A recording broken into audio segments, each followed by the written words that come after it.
You ask Tiger to solve. This deals with linear equations with one unknown. The final result is y=1/2. Let's solve it step by step. Simplify the expression. Expand the parentheses.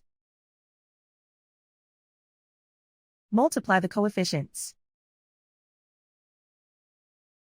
Simplify the arithmetic. Expand the parentheses. Simplify the arithmetic. Expand the parentheses. Group like terms. Simplify the arithmetic. Group all constants on the right side of the equation. Subtract 4 from both sides.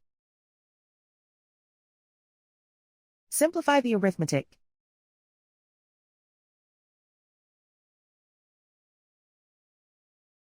Isolate the y. Divide both sides by 10. Simplify the fraction. Find the greatest common factor of the numerator and denominator. Factor out and cancel the greatest common factor. And so the final result is y=1/2.